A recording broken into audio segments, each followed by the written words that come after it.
What's going on, everybody? Welcome to the Sheep Shear podcast. We're here, we talk about people, politics, and of course, popular culture. I'm your host, the one and only Austin Creed.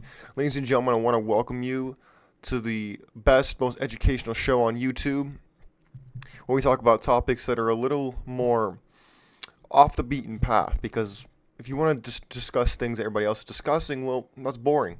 I discuss things that are a little more off the beaten path and a little more in line with things I think most people are feeling and thinking about, that it's not just news.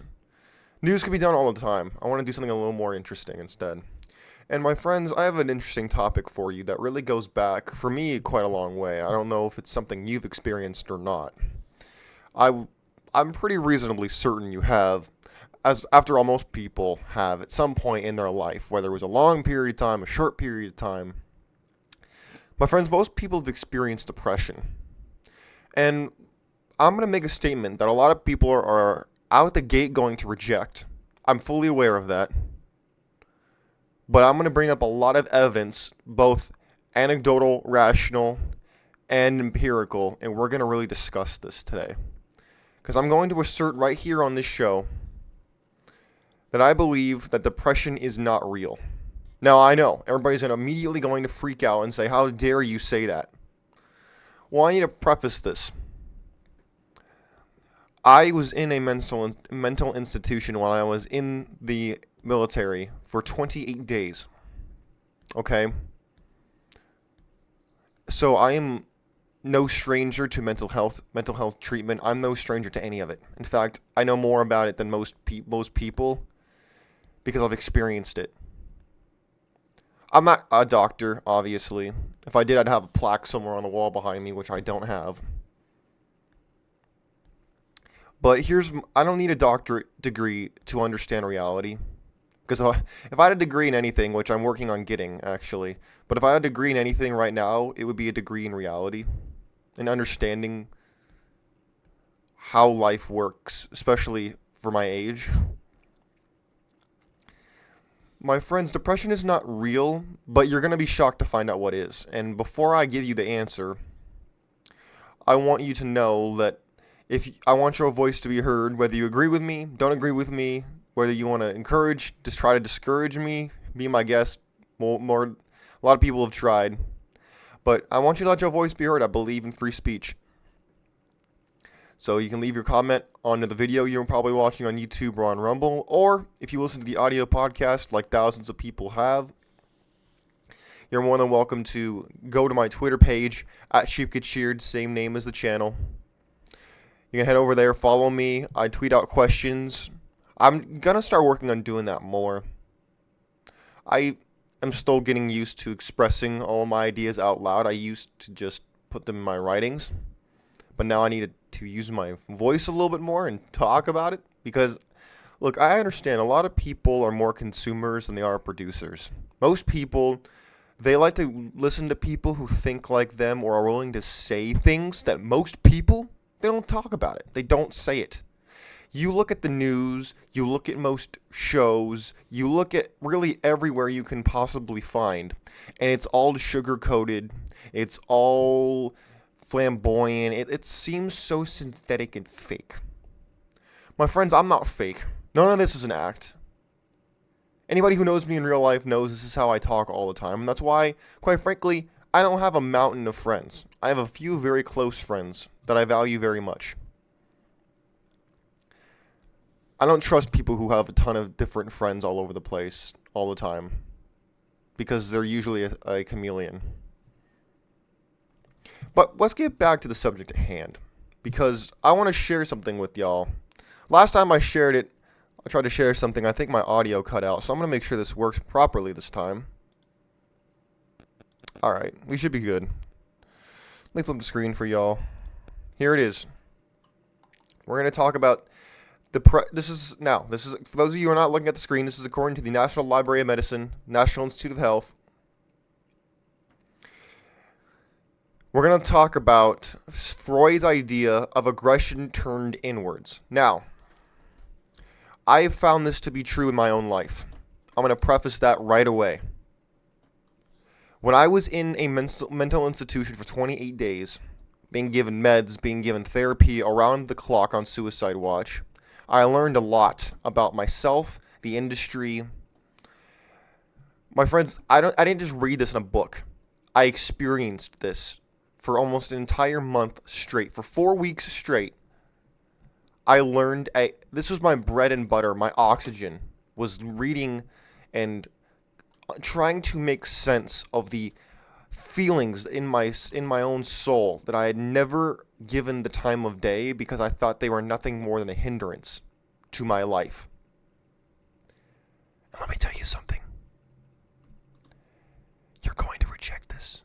You're going to reject it because you don't want it to be true. Now, I'm not blaming anybody for their own feelings, but you need to take responsibility because if you don't, you will never feel better. Never.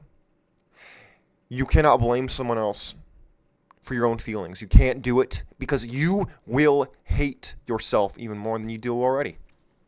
And trust me, I know a thing or two about self-loathing. I do it all the time. Even now. So here's what we're going to do. We're going to read this. Freud's theory of depression as aggression directed inwards. This is back in 1930. He says, while considered by many to be a basic tenet of psychoanalytic theory, they say it lacks strong empirical validation. In other words, they haven't hired enough quacks and people to really look at it because people don't want it to be true because then they won't be able to sell you medication. Oh, I'm sorry. Did I say that? I didn't mean that. Yes, I did. The absence of such validation is due, in part, to the psychoanalytic tradition of assessing individuals based on a model that emphasizes individual differences and patient-specific treatment approaches. In other words, they don't conduct wide studies because every case is different. Well, that's true to an extent, but there's always a common denominator. Always. I do not care what anybody says. That's just reality for you. It says, however, Freud's theory of depression... I know I skipped a little bit. However, Freud's theory of depression, as well as many other important psychoanalytic contributors to psychology, run the risk of being overlooked or disregarded if large-scale investigations that can be generalized to many individuals are not conducted. You see, they're not doing a lot of the studies that Freud. People consider Freud to be quack science. I don't. You know why? Because this was back before a lot of the government funding that is now present in every avenue of education and research. My friends, there was a time in America, if you can believe it, when the government didn't fund everything, pretty much. And with the companies funding the other half, when free research was actually being conducted, that's why people have discredited Freud, because a lot of the things he says are very politically incorrect, for one. And number two, they don't teach you to take drugs, which is what fuels one of the biggest industries in the entire world, which is big pharma, big pharmacy, big pharmaceuticals. They get into behavioral genetics, which is another whole interesting pattern, by the way. It says, behavior genetics, we'll go on a little sidetrack. You'll have to indulge me, it's my show. Behavior genetics is the study of the pattern of genetics and the environment influence on a phenotype or an observable behavior or trait. So we're not going to... This is the last part I'll read for this. Phenotypes, which is what he said is observable behaviors or traits, result from a sum of genetic and environmental influences. In the study that they're talking about, the focus is on an internal directed aggression and depressive symptoms. And so they get into twin studies. Okay, I'm not going to bore you. This is probably going to go over a lot of people's heads. But this is the kind of stuff I tend to read before I just shoot my mouth off, by the way. I'm not just another talking head. If that's what you think, you don't know who you're listening to. All right. Here we go. Here's something that's a little more understandable. Freud, depression, and internal directed aggression. Freud began his well-known exploration of depression and its link to aggression and mourning And what is that? How do we pronounce this? Melancholia. I'm sorry, I can't pronounce everything. I'm human like everybody else. But he started this back in 1917. He conceptualized that in response to the experience of a loss, the individual internalizes the lost object as a way of holding on to it. In other words, when they're losing something, when you're losing something, you grab onto it even more firm so you don't let it go. The outcome of maintaining the loss is twofold. Here's number one. He said it helps to ease the grieving, and it provides an alternative target for hostility towards the lost object. Does anybody understand that? I do. So, like he said, he conceptualized that in response to experiencing a loss, in other words, you lost something, whether it's you lost your dignity, you lost a family member, you lost something of value to you. He says the individual, which in this case would be you, internalizes the lost object, or you could substitute object for person, place, thing, any noun that you want. He says the individual internalizes the lost object as a way of holding on to it. Now, what does that mean? It means that you take it almost like a brand on your soul. It's like anybody out there have a passport? It's like putting a stamp on your soul, because so that even when that thing is gone, as in it's out of your field of vision, or maybe even out of your memory, it's still there under the surface and you don't even realize it. So let me put this into perspective for y'all, okay? Let's say that something happened to you and you experienced a loss, whether it's you lost a part of yourself, you lost something that was of value to you. It could be even you lost your innocence, you lost your vision of reality. Look, I'm not speaking for Freud. I'm not speaking for anybody. I'm processing this whenever I read these types of studies. This is how I see it. You feel free to disagree. Feel free to disagree with me if you want. That's what this show is for. It's to bring forward ideas and for you to come to your own conclusion. You don't have to agree with me. In my own life, I see this as an experience. So when I experienced a loss, which is I lost parts of myself, when people lose parts of themselves, your brain doesn't actually want you. You can't afford to lose these things, so you grab onto it even more. It could be you lost a friend, and you took that so difficult. Could be and when you lose something, to ease the grieving process, you create a alternative target for the hostility towards losing the thing that you love, that you lost. And you turn that on yourself. That's what he's talking about. You ever noticed that when something goes wrong, you lose something, you get sad? The first thing you tend to do is think about what you could have done differently. What you could have done. You ever notice that? Am I alone? That is what he's talking about.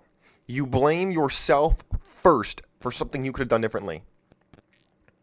He says, continuing with the article, he says, several years later, in Civilization and Its Discontents, Freud, 1930 again, he expanded on these views in the context of family and society. According to Freud, as the result of an internal set of standards and values by which one judges himself or herself, aka, if you've ever heard him talk about the superego, that's what this is. Individuals may unconsciously inhibit their hostility or aggression to avoid the negative consequences of expressing it externally. Thus, they provide their place in the family or in a larger scale known as society. Anybody understand that?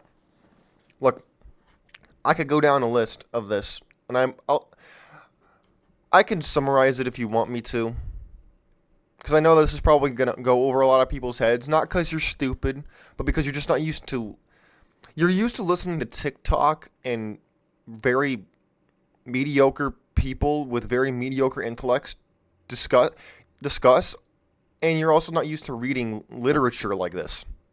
You're not used to reading literature that's based in research. Most people aren't, by the way, unless you're in a medical field. Most people, or in academia, you're not used to reading English like this. You're used to reading Jenny has two mommies and clickbait stuff on the internet. That's what you're used to reading. And I understand everybody does that. In other words, the superego. In other words, when you have an internal set of standards or a code of conduct by which you judge yourself, right? Everybody has that, correct? He says also what he's saying is individuals may unconsciously inhibit or restrict their own hostility and aggression towards negative circumstances when they're going externally. Thus, they preserve their place in society or in their family by not, whenever they feel angry or they feel like their standards have been violated, they don't just lash out at people. Because if you do that, you're going to lose your place in society. And as a social creature, you're going to not want to do that. That's what he's saying. So then you direct it towards yourself. You internalize it instead of expressing it. He says this process results in internalized hostility that predisposes a person to depressive symptoms. In other words, and because you are not expressing yourself, that energy that your body wants to direct outwards gets turned inwards. The energy doesn't just disappear. Whenever you're angry and you're like, oh, I want to lash out. Oh, I really want to get mad. I want to tell this person off. And you don't do it. That energy doesn't just go away. It becomes a part of you and you take it on. Because energy is neither created nor destroyed, my friends. Freud proposed that the link between depression and internally directed aggression is medicated by the superego and is due in part both to one's expectation of aggression, which he says is derived from the unique perceptions of one's parents, and to one's own innate levels of aggression. Now, look, I get it. Most people are not going to understand what I'm saying, not because you're stupid, but because you're just not used to reading this. Much less hearing me read it. But here's the thing. He is saying, basically, that because we are social creatures, we naturally have a desire to maintain our place in society itself. And so because of that, we don't want to risk our place in society or in our family or anywhere else. So instead of expressing our discontent, instead of expressing our distaste with what's happening around us, we just internalize it and put it back on ourselves. And in doing that, we hurt ourselves. We turn this aggression inwards towards ourselves, and that is what creates depression, is a self and often unaware self-loathing. Now, look, my friends, I gotta tell you something. I believe this to be very true. Because when I was... Look, I can only talk about me. If I could talk about you, I would, but either A, I don't know you, or B, you haven't told me. So I can't use you as an example. But I can use me. My friends, when I was in mental institution for 28 days, I saw what depression did to people. I saw what it did to me. And I saw how people had to cope with it. And I noticed the more people opened up about their pain and they shared it with the group, they shared it with the nurses, they shared it with the psychiatrists, the therapists, they felt better. It was almost like a weight had been lifted off of their shoulders.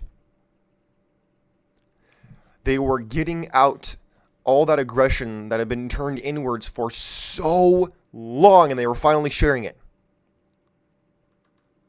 It was only when I started to actually stop internalizing everything and I started to express myself, whether it be through writing, talking, even discussing it with myself, for God's sakes, was better than just pretending it didn't exist. Meanwhile, it was affecting every single avenue of my life. It made me lose interest in the things that I once loved. It made me not want to associate with other people because I didn't want to burden them with my problems. Sound familiar? Sound familiar to anybody out there? It made me constantly tired. It made me unable to continue with my everyday life. It made my everyday life seem like the most difficult and momentous task ever. Every day felt like a week. Now, I'm not saying this to bring you down. I'm saying this to know that if you feel depressed, you're not alone. I'm not saying that the feeling of sadness is a myth. It most certainly is not. But this whole idea of depression, as if it's something that is inflicted upon you by an outside force, is wrong. It's not real. It is you doing it to yourself, and that's not bad. In fact, that's liberating. Because once you realize that it is you who has control over how you feel, you can set yourself free. That's right.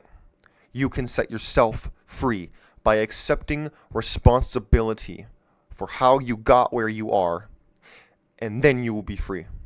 And then you will be able to take back control of your life, because it was in your hands all along. You just didn't see it. You didn't see it. It's that simple. My friends, if you need to seek mental health treatment, do it. If you need to seek professional help, go and do that. Just know, no amount of therapy, no amount of medication, no amount of anything can fill the void that only you can fill, that only you are able to fix. It cannot solve problems for you. It might be able to take the edge off, but only you can end your own suffering. And I do not mean by taking your life in your hands. That is never, I repeat, never the answer. What you need to do is this. You need to accept responsibility. Because once you do that, you regain control that you've relinquished. And then you will feel powerful again. You will feel in control again. And you will not feel powerless in your own life any longer. Because that is what is slowly getting you to where you are. Is that feeling right there. Powerlessness. You are never powerless in your own life. Never. Because you can always control how you feel. You can't always control what happens to you. But you can control how you respond to your circumstances. My friends, I want to know what you think. If you want to share your story, you're more than welcome to do that.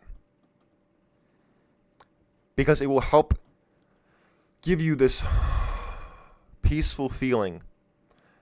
Once you share, you put it out there externally. Because you can't take it inward anymore. You can't do it. Don't do it. Please, I beg you, don't do it. Do not keep punishing yourself. Free yourself. The chains of depression you will put on yourself. Do not let yourself keep you in there anymore. Free yourself today, right now. If you need to go in the comments section, or you want to go to my Twitter page at Sheep Get Sheared and you want to share it with me in the DMs, I will respond. I'll go back and forth with you. I'm not a doctor. I'm not a psychiatrist. I'm not a therapist. But if you want to talk with me, I'm here for it. I will do the best I can. Because everybody needs to know. Everybody needs to talk to somebody. Whether you talk to yourself, or you talk to someone you love, or you talk to a random stranger, it doesn't matter. Take responsibility for yourself, and you will set yourself free. My friends, that's what I really want. That's why I wanted to do this show today.